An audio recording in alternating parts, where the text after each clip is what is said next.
Mesdames, Messieurs, bonjour à tous et à toutes. Il me fait plaisir de vous accueillir à cette deuxième rencontre du réseau provincial des établissements promoteurs de santé. Mon nom est Robert Perrault, je suis médecin conseil à la Direction de santé publique de Montréal. Et c'est moi qui aurai le plaisir aujourd'hui d'agir comme modérateur. Le mot est juste, il va falloir modérer les énergies de tout le monde parce qu'on a un programme extrêmement riche et un programme qui va nous permettre de faire le tour de plusieurs questions relatives au déploiement de ce merveilleux mouvement au Québec. Je veux souligner le thème de la journée, qui est celui de la coopération, de l'innovation et de la valorisation de l'action pour développer une véritable culture de promotion de la santé. Et sans plus tarder, je vous présente Richard Massé, qui est le coordonnateur provincial du mouvement des établissements promoteurs de santé et qui est aussi directeur de santé publique à l'Agence de Montréal.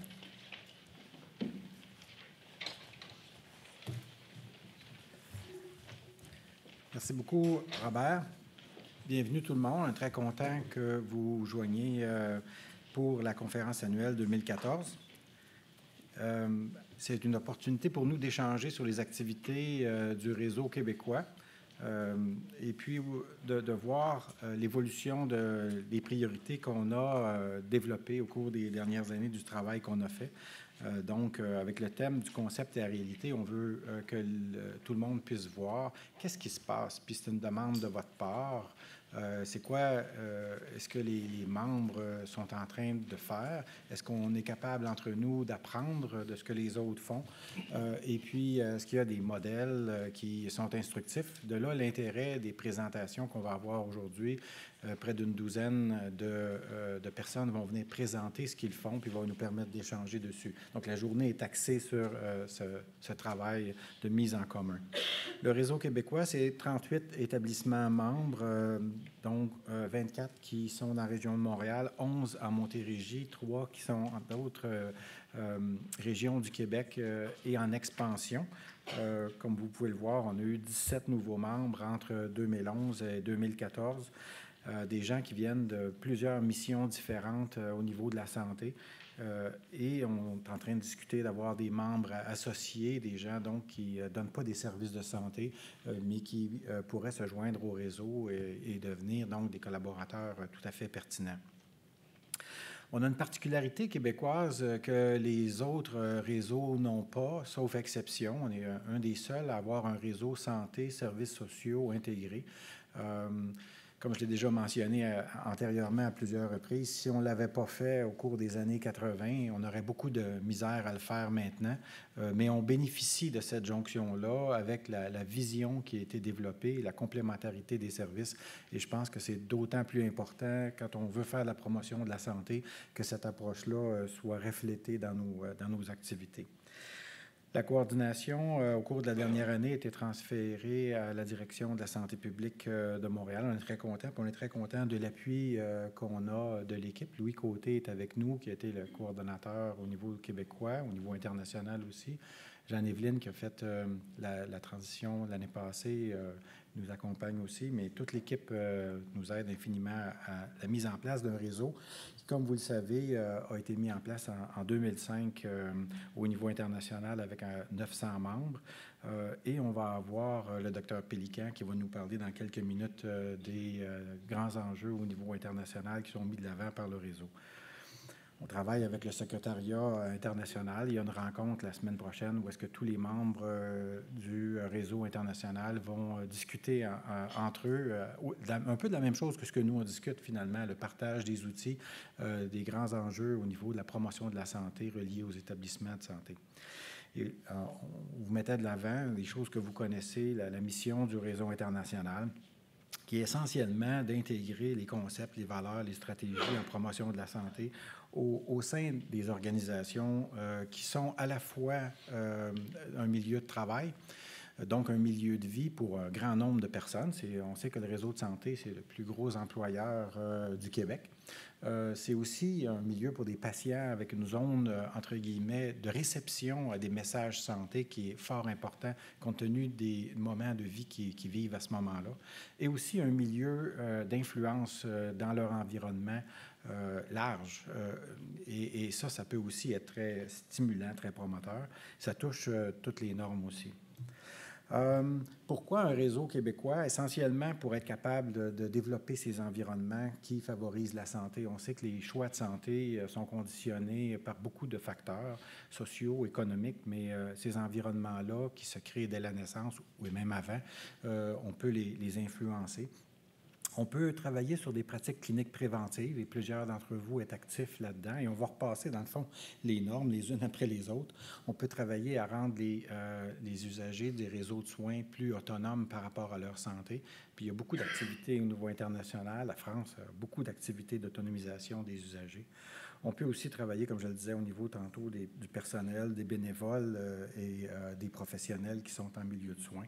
Puis, en fait, faire le développement durable de notre environnement de plus en plus. Quand on a des établissements de santé, on veut s'assurer que l'environnement dans lequel on vit, on travaille est sain. Donc, les gens peuvent supporter ce développement-là, même avec la ville, avec les groupes communautaires avec lesquels ils travaillent, avec la population dans laquelle ils sont installés, sont organisés. Les stratégies globales que vous connaissez, c'est de valoriser puis de renforcer les activités en promotion dans tous les secteurs. C'est pour ça qu'on est là. Mobiliser tous les acteurs stratégiques, et ce n'est pas seulement dans les établissements, c'est aussi avec les gens qui sont à l'extérieur des établissements, mais qui sont des partenaires réguliers. Et puis, favoriser la collaboration puis l'échange entre nous. Aujourd'hui, ce qu'on souhaite, c'est réfléchir sur nos processus. On veut être capable de regarder, quand on met en œuvre des activités, comment est-ce qu'on peut le faire, puis partager les bons coups. On veut connaître les expériences locales. Donc, je parlais de la douzaine de personnes qui vont venir partager leurs expériences tantôt.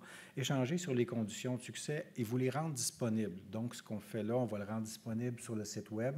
On a une infolettre qui est aussi disponible. Pour ceux qui ne le reçoivent pas, on fait plaisir de vous abonner à cette infolettre-là pour que vous puissiez partager avec tout le monde les activités qui sont faites puis vous aider dans votre travail essentiellement.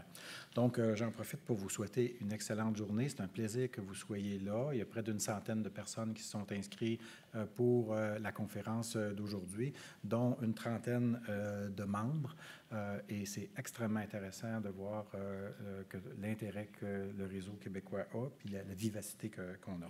Je remets la parole à Robert pour le suivi. Merci beaucoup puis très bonne journée.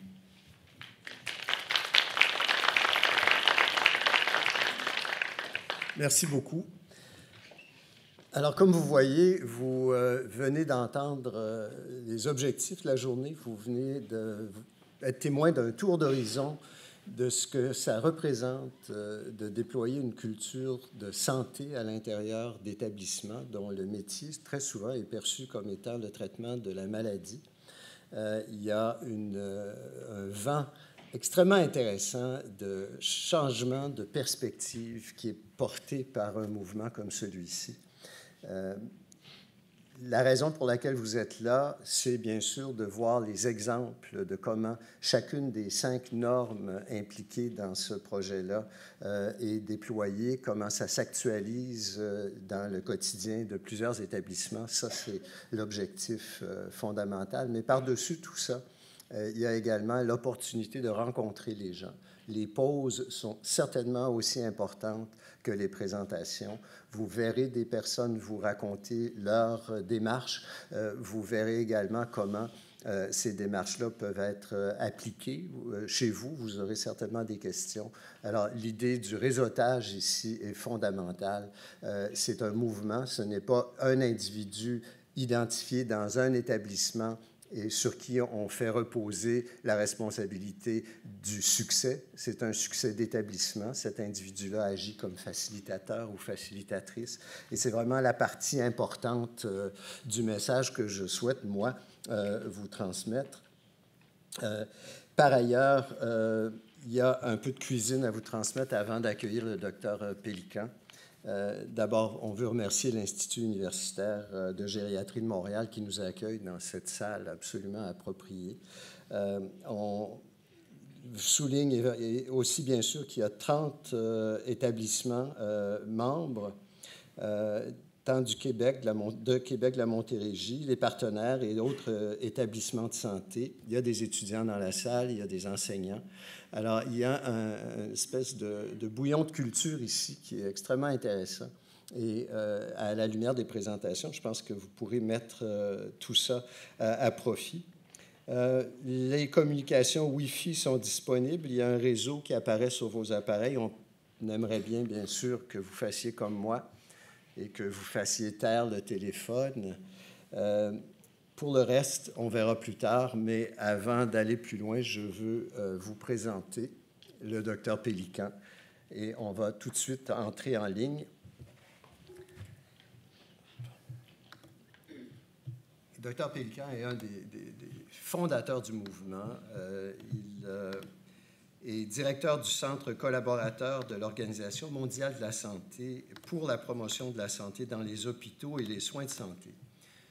Il est basé à Vienne, à l'Institut de recherche en promotion de la santé Ludwig Boltzmann. Dr Pélican est un professeur de sociologie à l'Université de Vienne.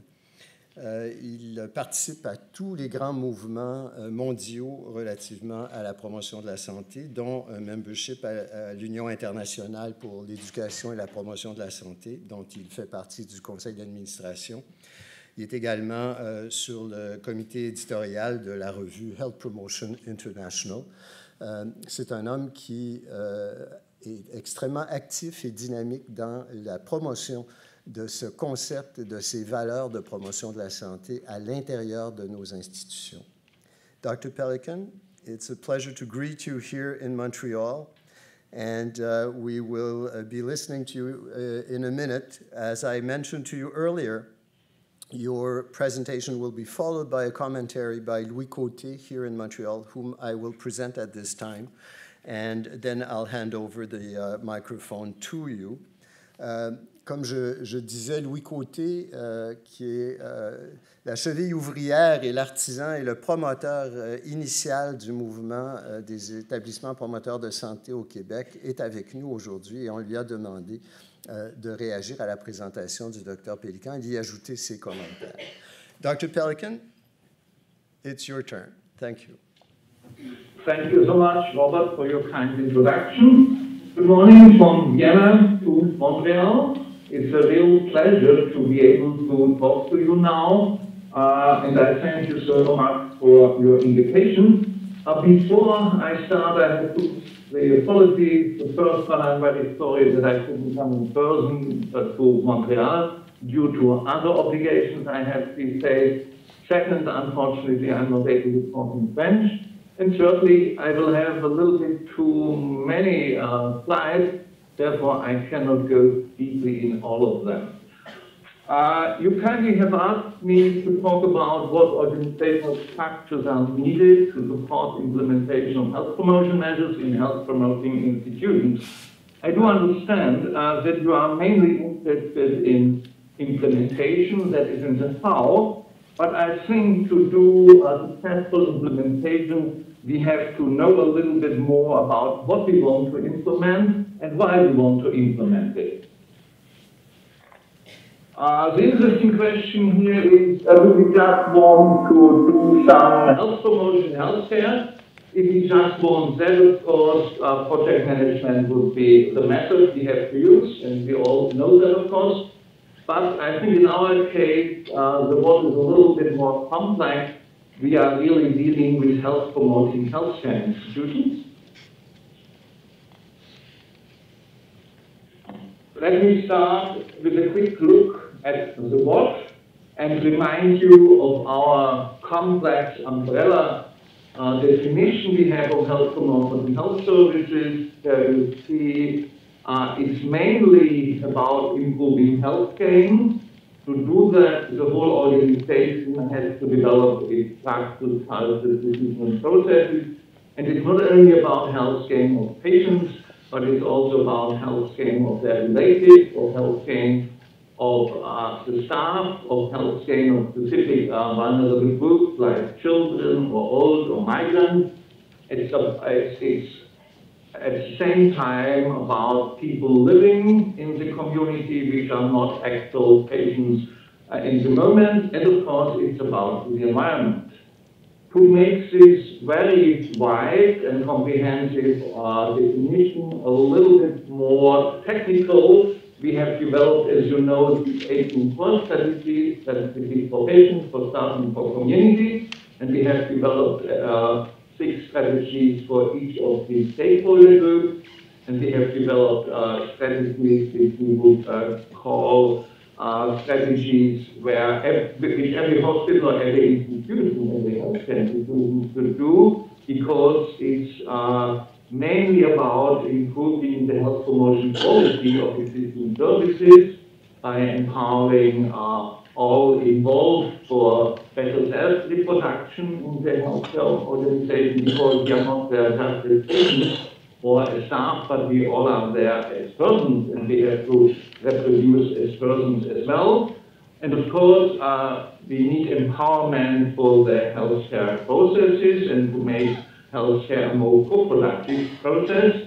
And we need to develop health promoting hospital or institutional setting. And there are 3 strategies which only can be done if you have specific conditions. That is, if you have a mandate to do that, and if you have action plans and resources to do that, and that is further than just treating patients, empowering patients for illness management after they have left the institution, and to empower them for lifestyle development after they have left, and even more to be active in the community to help to develop the community into a more health-promoting setting for your patients, for your staff, and for your inhabitants and citizens.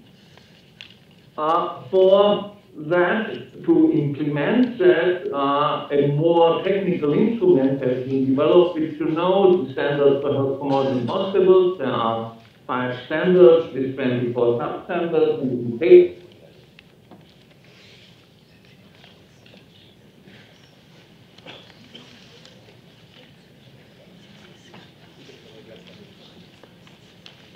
comme à la maison, n'est-ce pas?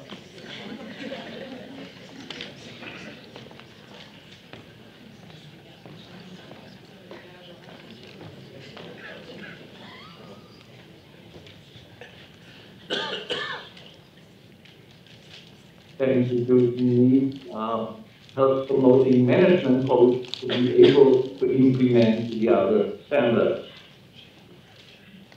But to be able to implement, because you need support for that, and you need support from your management and from your owners, and you need, of course, resources, not just time resources, but especially time of your workforce, and of course, attention of your management.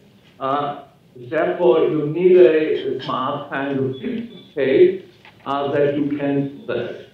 If you look at hospitals, hospitals are very complex and partly contradictory institutions already. They are under specific pressure for continuous reform, and therefore, if health promotion comes in, it is good if health promotion can show that it is not just another challenge, but that it is a means to deal with challenges we already have. As you know, in hospitals, we have the contradiction of being partly very bureaucratic institutions, and it's about standardization and control. On the other hand, a professional life will have autonomy and can only be influenced by education and training, and of course by guidelines. We know that hospitals are people processing services, that is, the experts cannot just produce, like you can produce a car. The experts have to produce health of their patients together with the patients. And we need the empowerment and participation of our clients and patients to really deliver our goods. As we all know, our hospitals and healthcare institutions are risky services, risky not only for the patient, but risky for the staff too. Therefore, risk management and safety are primary issues there. Of course, hospitals more and more are knowledge-based services. We are trying to do what we do on an evidence base. We are investing in quality management, and nowadays it's very important to invest in healthcare to improve so that patients and staff can do a better job. As we know, healthcare are costly services, partly by technical progress, partly by demographic trends. Therefore, cost effectiveness, financial cost containment are very important. The services are expanding by demographic trends and by aging populations. Therefore, we will have more patients in the future, and it will be more difficult to find enough staff. Therefore, we have to be very careful with our staff. And more services should improve healthcare and contribute to public health to make the healthcare system sustainable also for the future. And therefore, we have to introduce disease prevention and health promotion into our institutions. If you look at that in a more systematic way, we see the real challenge is expansion. We have to expand the quality criteria we are using, not just safety and effectiveness, but additionally efficiency and sustainability. And we have to expand the services we are offering too, not just clinical treatment, but preventive and protective services as well. And of course, this expansion is a real challenge for hospitals and healthcare institutions.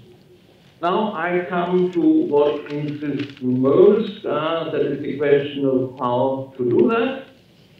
Well, if we understand health promotion as a quality issue, we have to define it as design quality. Of course, we have to follow in this case, a more lean quality circle. We have to start by defining what we mean by health promoting factors, processes, and outcomes.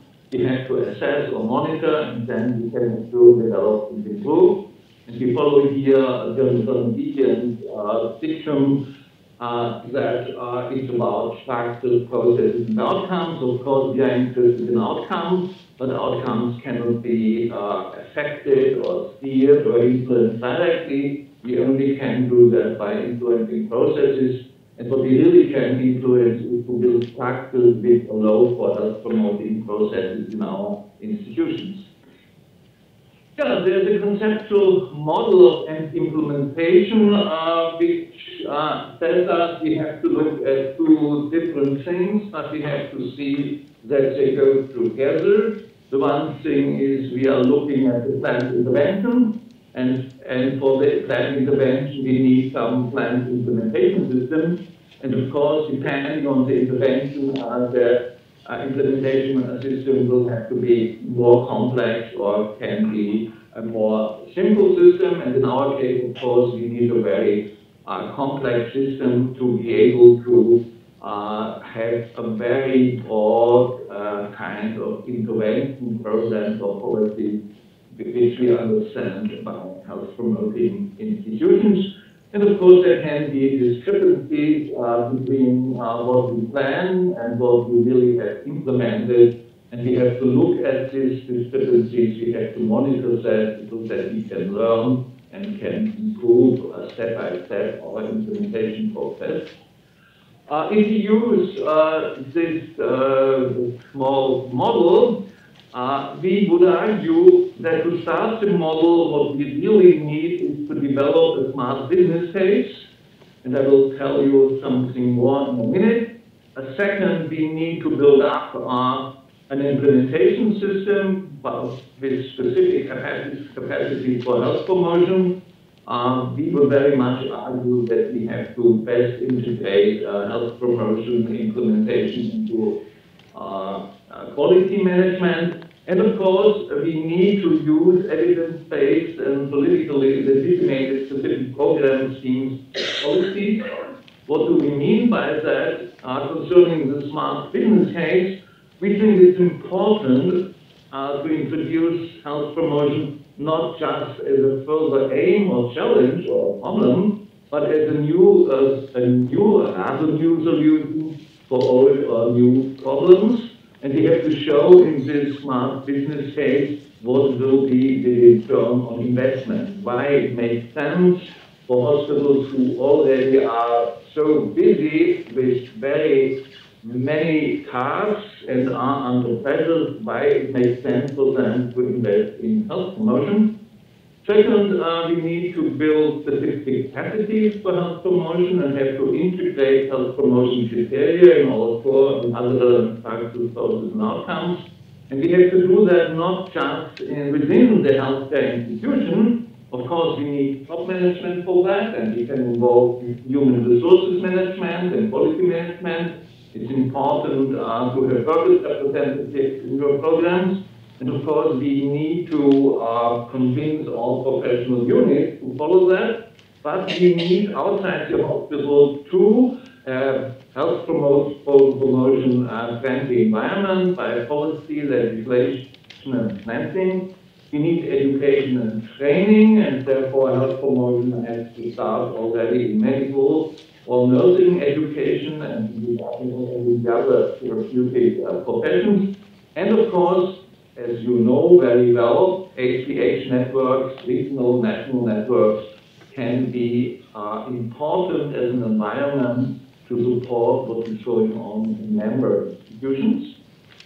Yes, and third, when we are talking about specific programs, teams or policies which are evidence-based or already politically legitimated, we are thinking of smoke-free hospitals or baby-friendly hospitals. For example, baby-friendly hospitals is not just supported by WHO, but by UNICEF as well. We are talking about children and adolescent-friendly hospitals, age-friendly hospitals, migrant-friendly hospitals, health-friendly hospitals, workplace health promotion, sustainable or environment-friendly hospitals.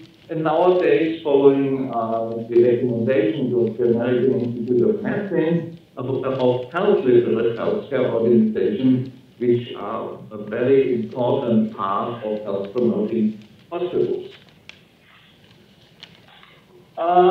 Yes, after this more eventual introduction, I would like to share with you some findings of an evaluation project we have done on member hospitals of the International Network of Health Promoting Hospitals.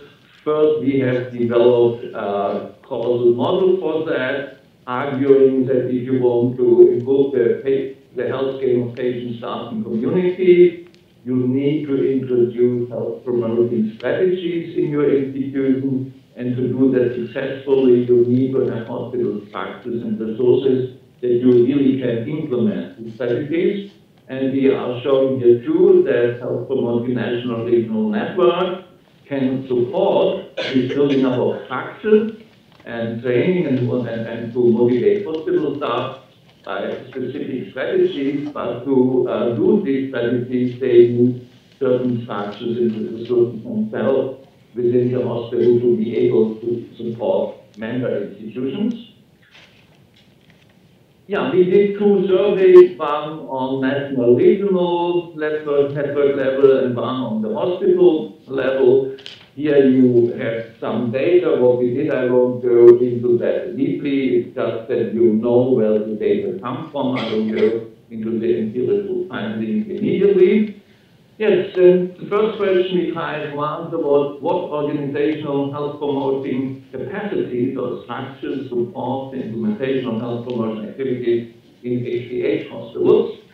To do that, we were looking at 7 domains or dimensions. If hospitals had these structures, if they had a hospital coordinator or specific HP personnel and structures, if they had policies and standards, if they had financial resources, if they had a specific quality assessment, if they did some outcome monitoring, and if they had some cooperation outside the hospital for health promotion.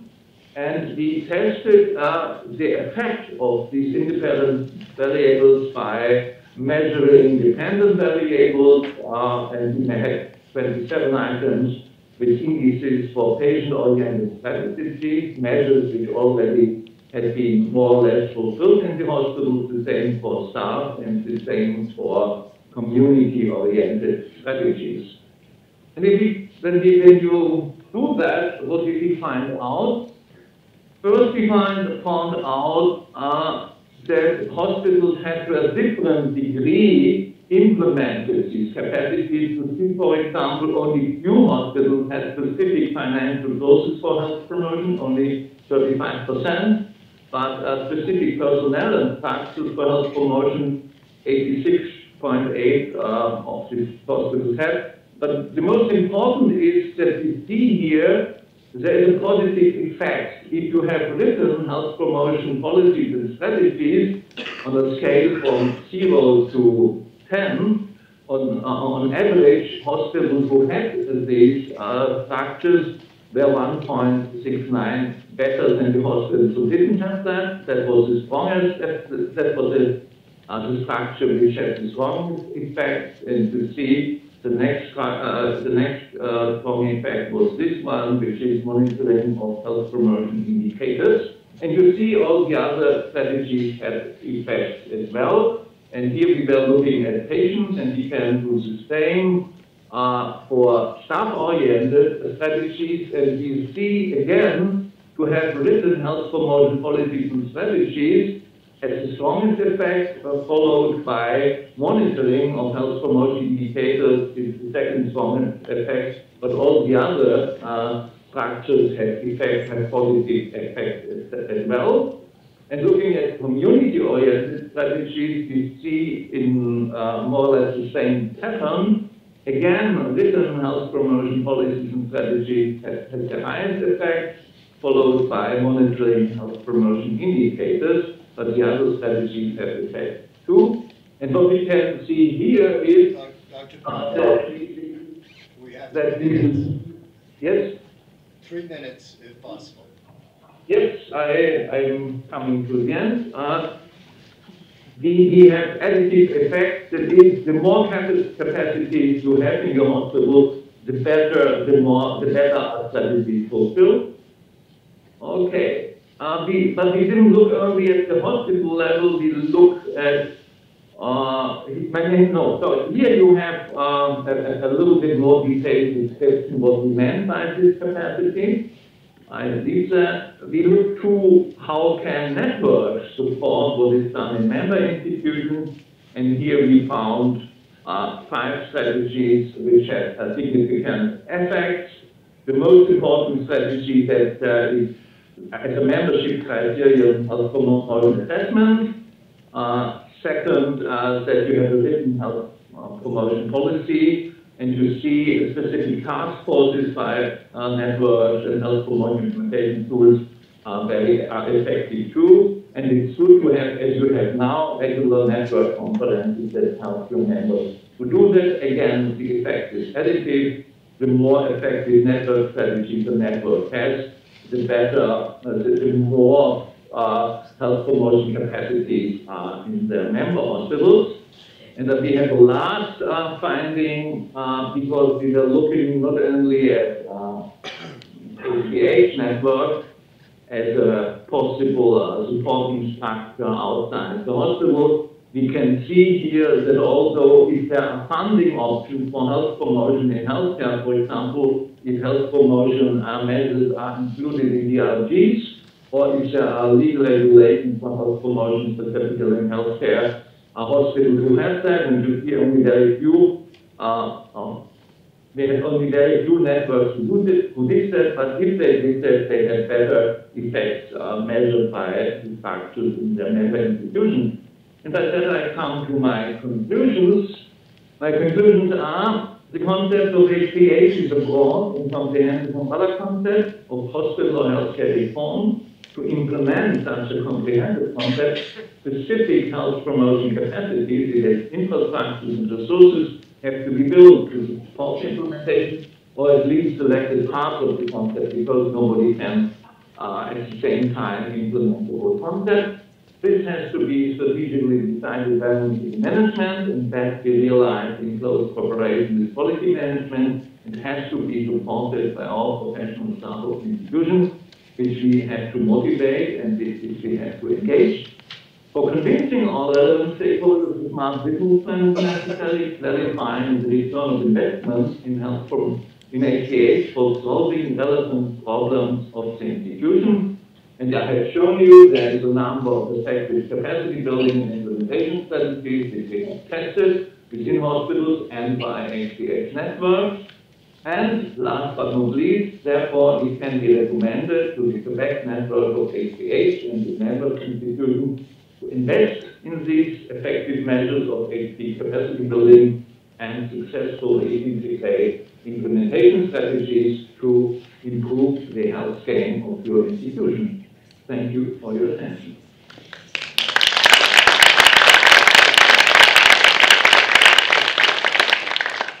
Thank you very much, Dr. Pelican.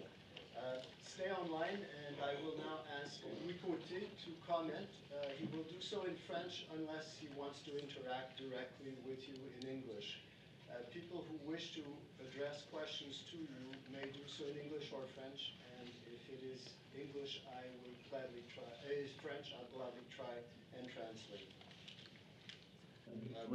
Pour vous tous, si vous avez des questions, n'hésitez pas. Elles peuvent être en français ou en anglais, puis on pourra les traduire au besoin. So, thank you, Jürgen, for your very inspiring speech, and especially to have proved by research that some measures are more effective than others if you want to implement really the HPH concept in institutions all over the world. I will comment your presentation in French and also make some specific adaptation for the Quebec context. Thank you. I'm very glad, Louis, that you will do that with all your experience. We are missing you in the international one. Thank you. Au niveau des établissements de santé, moi, ce que je retiens, ce qui est bien important, c'est, on en a parlé ce matin, une des choses les plus importantes, c'est d'avoir une politique de promotion et de prévention qui est écrite, qui est adoptée par la plus haute instance de l'institution, le conseil d'administration, qui est supportée et qui a été élaborée avec la collaboration de toutes les parties prenantes de l'institution. Jürgen en a parlé, donc des syndicats, les groupes professionnels, les cadres. Et l'autre élément qui est important, c'est que dans la structure même, ça prend un cadre supérieur, membre du comité de direction, qui est le porteur du dossier prévention-promotion de la santé.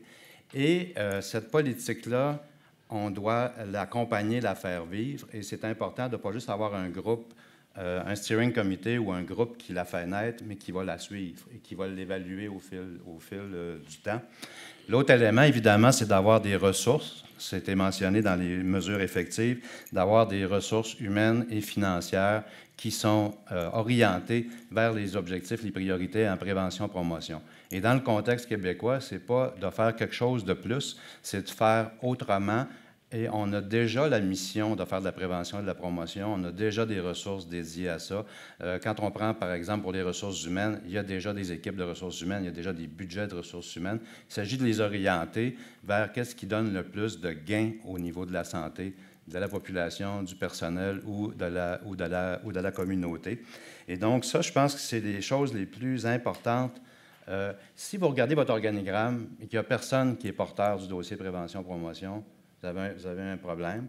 Si ça n'a jamais été discuté ou jamais discuté au comité de direction, ça ne fait pas partie des objectifs mesurables que vous évaluez dans vos rapports périodiques. Vous n'aurez pas de succès à implanter ce concept-là parce qu'il ne fait pas vraiment partie de votre mission principale. Et le domaine, les établissements de santé devraient avoir comme première priorité améliorer la santé de la population, des travailleurs et de la communauté dans laquelle ils se situent. Une question importante dans le contexte québécois, on est à l'aube de revoir vos plans stratégiques pour les 5 prochaines années. Est-ce qu'on va parler de prévention, promotion de la santé pour la population, les travailleurs et la communauté dans votre plan stratégique, dans vos objectifs? Et il s'agit aussi d'être stratégique, de ne pas avoir 25 priorités, d'avoir quelques priorités. Je vais donner un titre d'exemple. On sait bien que toute la question de la cessation tabagique, Le tabac est un des plus grands tueurs. Et on sait que si on réussit à vaincre ce tueur-là, on va avoir des gains à long terme importants pour le réseau de la santé en diminuant les coûts de traitement des cancers, par exemple. Donc ça, c'est juste un exemple, mais il ne faut pas avoir des millions de cibles. On sait que le tabagisme, c'est un tueur. On sait aussi que toute la question de l'alimentation et de l'activité physique interreliée, c'est aussi un deuxième grand facteur sur lequel on peut agir. Et c'est relié à plusieurs maladies. Si je vais juste prendre ces trois éléments-là, alimentation, exercice physique et le tabagisme. Et ce qui est important aussi, si vous regardez le plan stratégique du ministère, là, on a une version qui va peut-être changer dépendant qui va gagner les élections le 7, mais actuellement, il y a une section sur prévention, promotion de la santé. Allez voir ce qu'il y a dans le document. Vous allez voir qu'on est beaucoup orienté sur améliorer la santé de la population, créer des communautés en santé, mais on est beaucoup dans la gériatrie active actuellement dans le projet. On parle beaucoup des villes amies des aînés, des proches aidants et ainsi de suite, et on parle des travailleurs, milieu de travail en santé, donc c'est un élément important. Mais je fais ce point-là, dans le fond, comme Jürgen l'a mentionné, si c'est un document majeur, votre plan stratégique, si c'est un document majeur, votre politique de promotion de la santé, il faut que, si vous êtes un établissement promoteur de santé, dans le fond, que vous soyez dedans. Et si ça n'apparaît pas dans le plan stratégique de la région, du ministère, que ça n'apparaît pas dans le plan national, le plan régional et le plan local de santé publique, il y a quelque chose là qui... parce que c'est un levier important. On est chanceux au Québec d'avoir une direction nationale de santé publique. On a un plan de santé publique national, un plan régional, un plan local qui sont coordonnés. Bon, ça, c'est mon premier commentaire. Deuxième commentaire, Jürgen n'en a pas mentionné. Les dossiers médicaux électroniques ou les dossiers électroniques d'établissement, il ne faut pas manquer l'opportunité d'avoir un module sur les pratiques cliniques préventives recommandées à l'intérieur de ces outils-là, parce que c'est prouvé, la recherche l'a démontré, quand les médecins ou les professionnels ont des alertes, ont des outils dans le dossier clinique de leurs patients, ils vont faire les démarches pour intervenir dans les mesures recommandées. Et c'était démontré, là, clairement, les médecins vont plus faire les démarches, par exemple, juste la prévention du cancer du sein, par exemple, que quand il y a un outil clinique informatisé qui leur offre le soutien, que quand il n'y en a pas. Ça, c'est mon deuxième point. Au niveau régional, les commentaires du Dr Pélican, je pense qu'on va assez bien en ligne avec ça. Conférences régulières, offrir des outils concrets pour implanter les 5 normes. Je pense qu'à Montréal, on est un exemple au Québec là-dessus. Vous regarderez le coffre à outils international. Ce sont nos guides qu'on a développés à Montréal. Comment faire une norme 1, comment faire pour la norme 2 et 3, la norme 4, qui est actuellement même traduit en espagnol, traduit en norvégien et en grec. C'est des outils qu'on a développés pour notre réseau à nous, puis qui ont été repris au niveau international, et ça a été recommandé, et d'avoir des groupes de travail spécifiques sur des objets spécifiques. Enfin, au niveau national, vous avez vu peut-être dans l'acétate de Jürgen que l'endroit où il y avait une corrélation négative, c'est quand c'est inclus dans les systèmes de certification. Par contre, où il y a des effets importants au niveau national, c'est est-ce que c'est reconnu dans les politiques nationales, comme on parlait tantôt, plan stratégique ministériel, est-ce que c'est reconnu dans le financement? Et je veux juste attirer votre attention, si on modifie le financement des hôpitaux pour financer selon le volume d'activité, c'est un enjeu dans d'autres pays. Il faut s'assurer que les activités préventives recommandées sont reconnues dans les activités cliniques financées et pas traitées comme si ça n'existait pas. Et si vous n'êtes pas dedans, l'institution, naturellement, va cesser de s'occuper des pratiques cliniques préventives. Et ça, c'est un risque plus pour ceux qui opèrent un milieu hospitalier. Puis juste terminer en disant qu'au Québec, pourquoi on a, à Montréal, insisté tant pour adhérer au concept d'établissement promoteur de santé, c'est parce qu'on nous disait, si vous fusionnez des hôpitaux avec des CLSC, vous allez détruire la prévention et la promotion de la santé, parce qu'il n'y en aura que pour les services cliniques. Et on a voulu aussi impliquer les grands hôpitaux universitaires dans ce défi-là, de devenir des partenaires dans la prévention et promotion de la santé.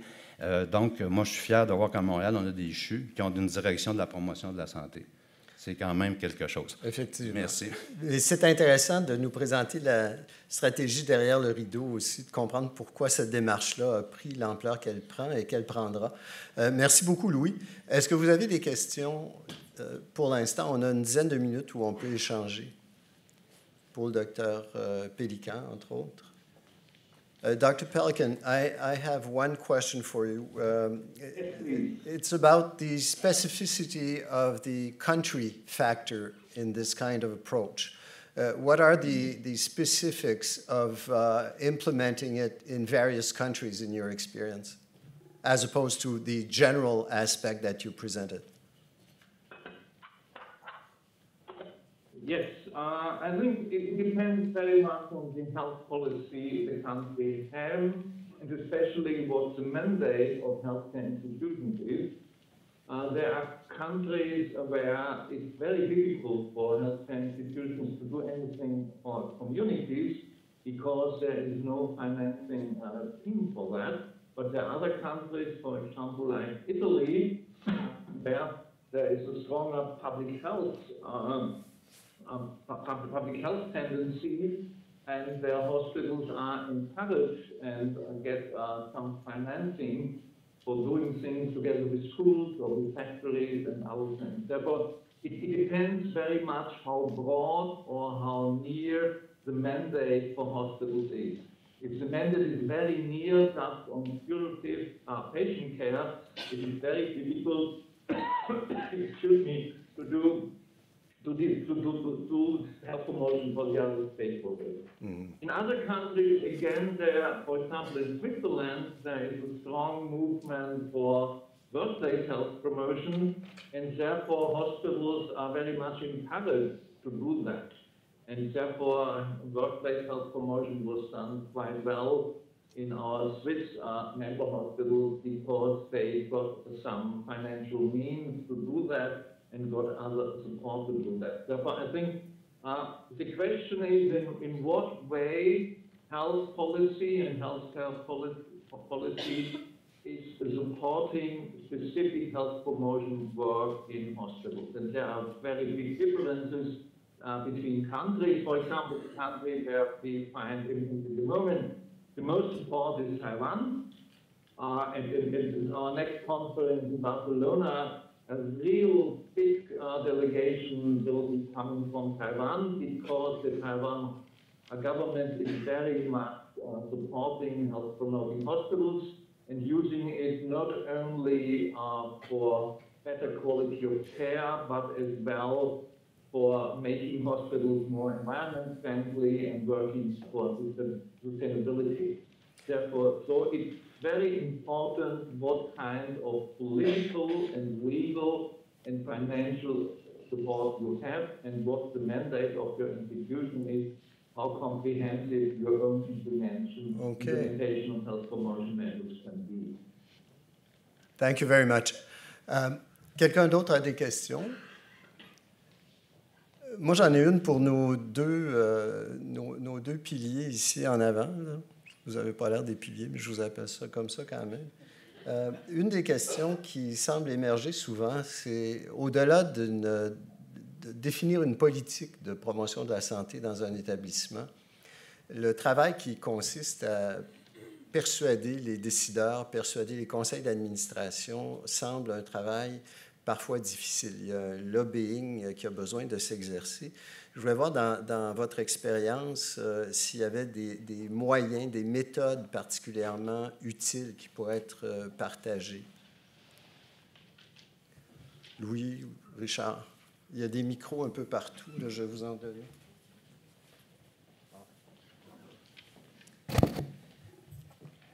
Bien, c'est ça. Je pense qu'un des leviers, c'est de montrer à la direction. D'abord, premièrement, au niveau de la direction générale, c'est de là que le leadership doit venir avec le comité de direction, dans un premier temps. Puis, c'est de montrer qu'une politique de promotion et de prévention de la santé, c'est un outil simple, très puissant, qui permet de donner un sens. Moi, j'avais fait un tableau à un moment donné avec la directrice de la santé publique de la Montérégie à l'époque sur tous les cadres de référence, les politiques, sur toutes sortes de sujets.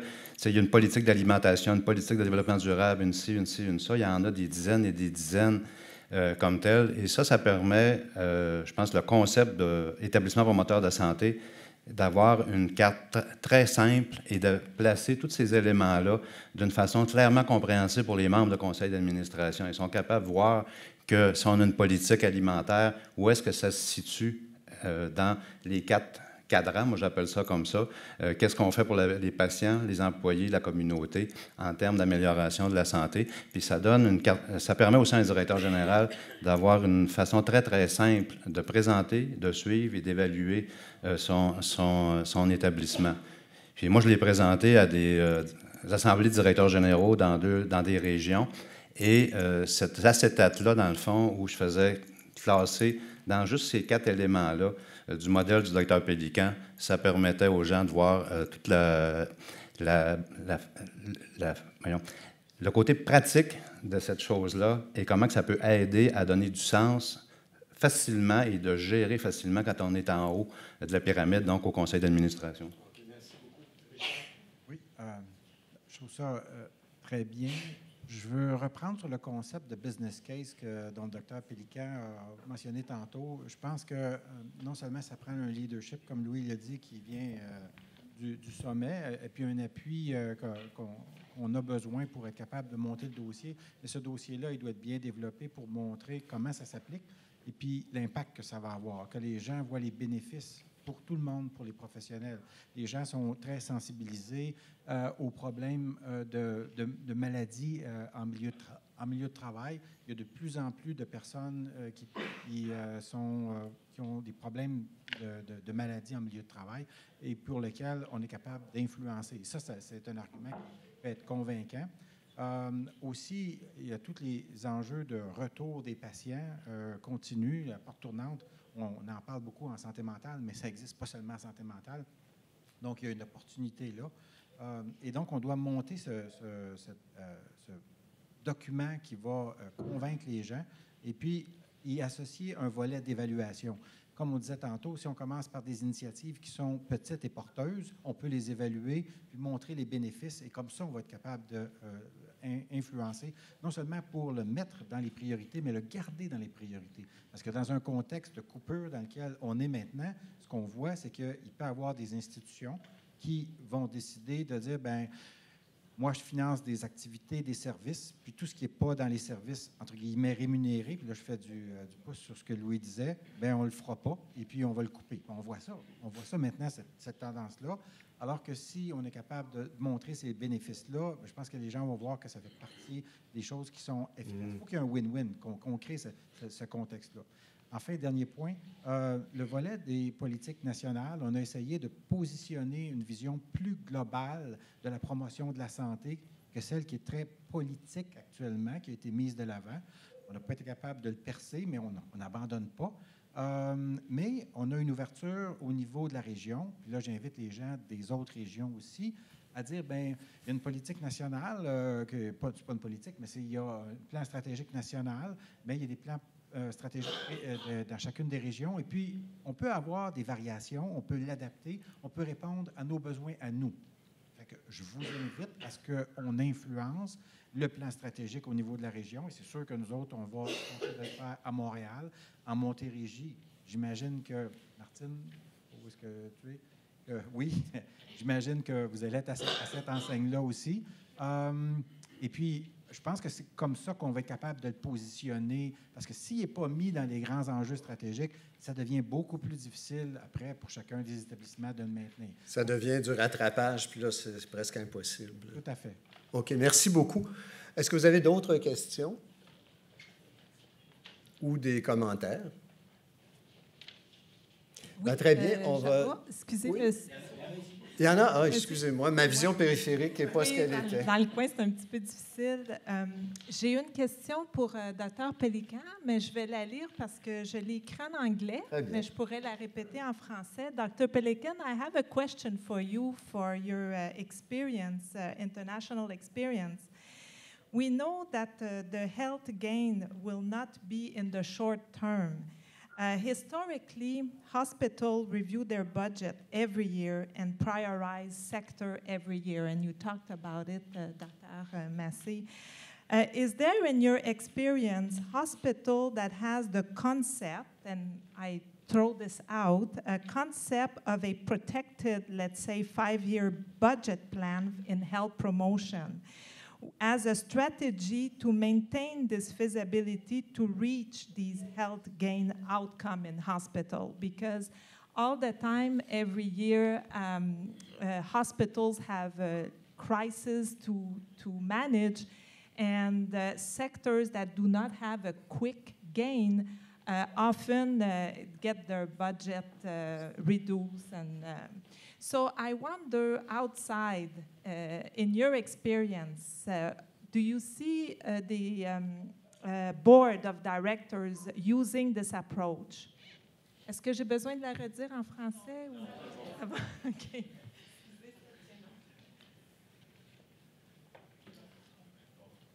Dr. Pelican? Can you repeat part of the question? It was difficult for me acoustically to understand it.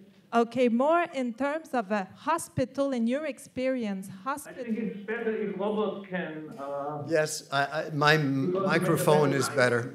The question was, given the fact that hospitals have to renew their budgets every year and they have to manage crises all the time, is there an instance where it would be possible to protect a 5-year health promotion budget? Have you seen that as a strategy being deployed anywhere?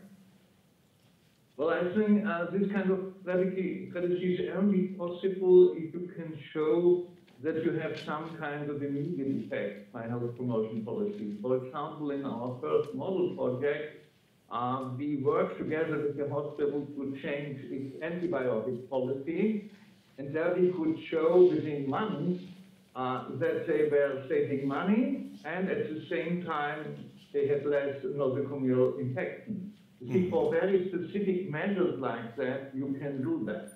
And you need, I think you need measures like that to convince your management that it's worthwhile to invest in health promotion. And you have to show some of these measures and some of these successes.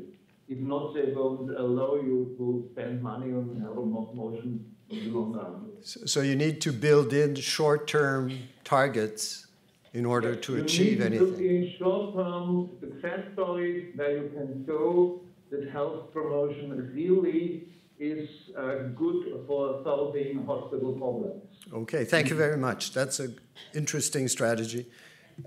D'autres questions? Non, j'allais faire le même. I was going to do the same comment regarding short-term results and medium results or long-term results.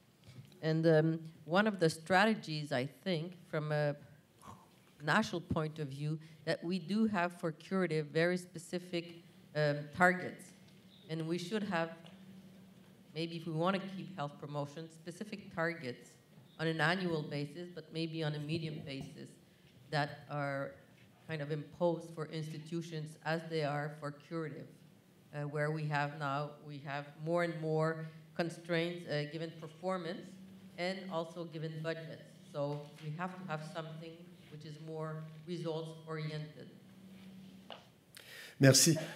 We will have to conclude now because our time is up. In the name of everybody here, I wish to thank you very much for this presentation. It is always arduous to do it over the web, but it came out very clear, and we're happy to have had you with us. Thank you very much. Thank you so much. And I do hope very much to see any of you at our next international conference of HPH in Barcelona just after Easter. Okay. Hopefully, Louis, you will be there. Louis will be there, Richard will be there, I will be there, and a couple of other people. Okay. Looking forward to meet you there. Have a very good conference this day. Bye-bye. Thank you, bye-bye. Thank you. Alors, merci Louis, merci Richard pour cette partie-là de la journée.